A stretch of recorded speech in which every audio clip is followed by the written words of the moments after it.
नमस्कार मंडळी, आज मी बनवत आहे कोथिंबीर वडी। मी ही गावरान कोथिंबीर घेतली आहे।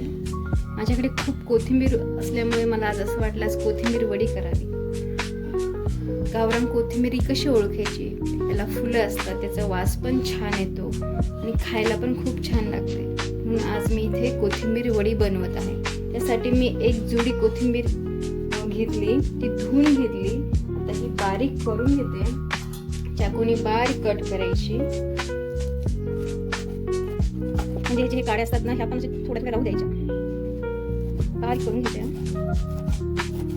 त्यामध्ये बेसन पीठ,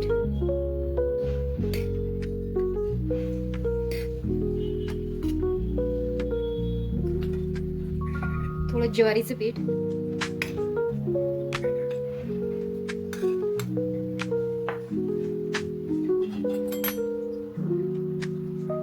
हळद,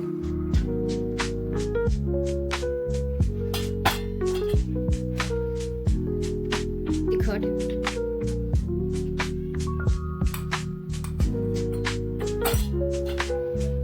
धने जिरे पावडर घेतले थोडेसे,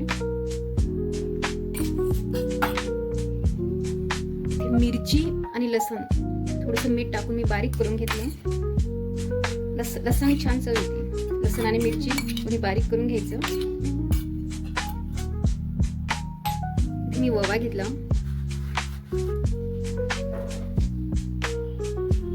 ओवा थोडा जास्त टाकायचा।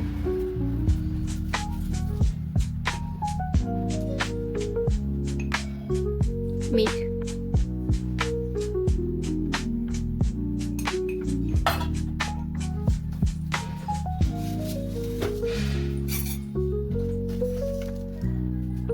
तीळ घेतले थोडेसे,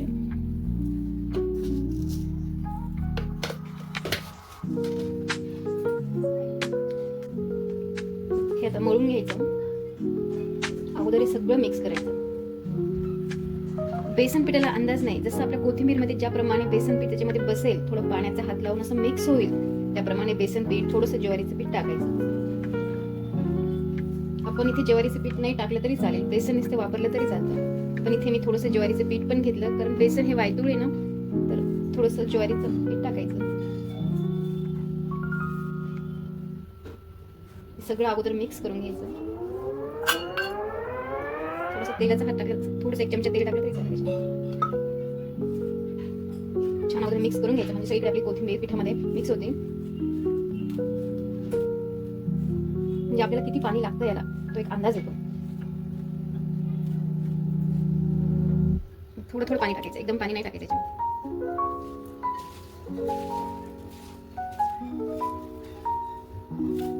असं तुम्हाला वाटलं याच्यामध्ये अजून थोडंसं बेसन पीठ पाहिजे तर थोडं चमचा टाकायचं।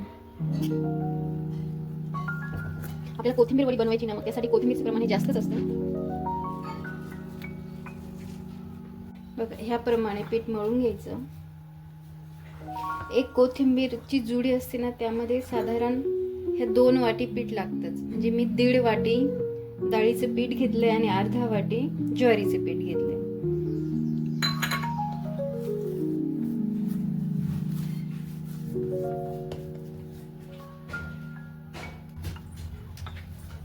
बघा, मी छान मळून घेतलं। आता हाताला तेल लावून असं हे लांब हे करायचे, असे छान त्याच्याशी।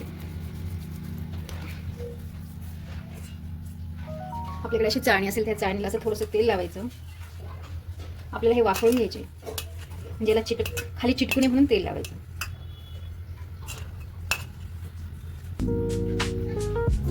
ते छान असे लांब हे करून घ्यायचे।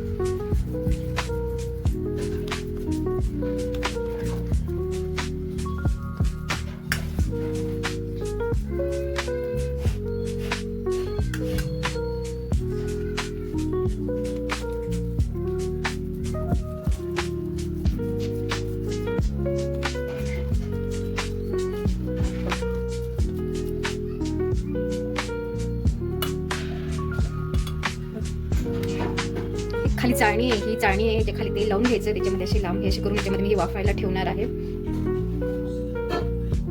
गॅसवर मी पातेलं ठेवलं, त्यामध्ये पाणी टाकलं, पाण्याला उकळी द्यायची, थोडीशी गरम होऊ द्यायचं, उकळी द्यायची। त्यावर हे असे ठेवून द्यायचे, म्हणजे त्या वाफेने आपले हे वाफळून निघते। त्यावर झाकण ठेवायचं.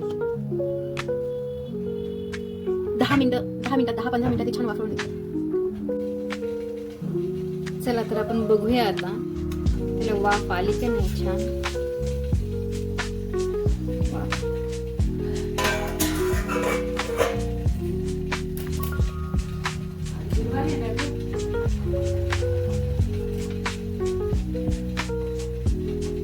आतमध्ये बघायचे ते तुम्ही असं हात लावून पण बघू शकता. छान वाफळ येते. छान वाफळून घेतले आपण हे.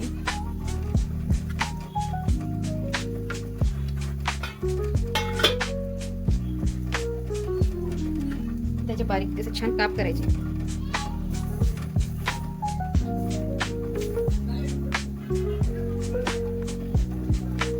छोटे छोटे काप करायचे.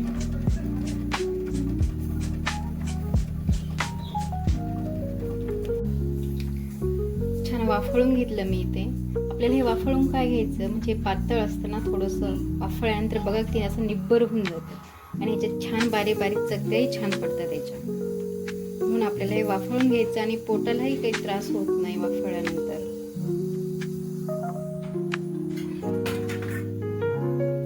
थोडंसं नॉर्मल थंड होऊ द्यायचं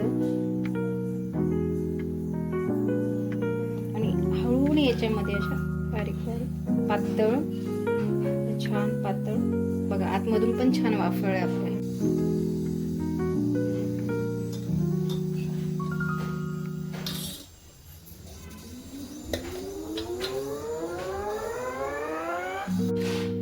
याप्रमाणे मी या सगळ्या कट करून घेतल्या. आता हे कढई ठेवून तेल टाकून ह्यात तळून घेते. मी कढई ठेवली त्याच्यामध्ये तेल टाकलं. तेल आपलं गरम झालं. गरम झालं का नाही थोडंसं बघायचं ते थोडंसं तेल आपलं गरम झालं. आता एक एक तळून घ्यायची.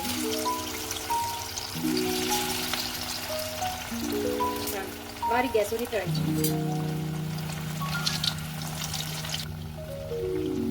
किती छान कलर आलाय आपल्या ओळीला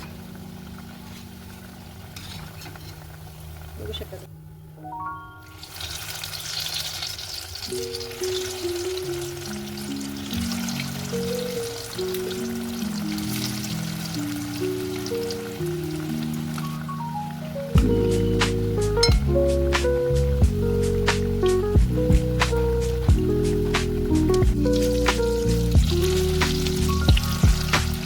तयार आहे आपली कोथिंबीर वडी. तुम्ही करून बघा. बघा किती छान तळली. छान कलर पण किती छान आला. तुम्ही टोमॅटो सॉस सोबत सुद्धा खाऊ शकता. नक्की ट्राय करा. आवडल्यास लाईक करा, शेअर करा.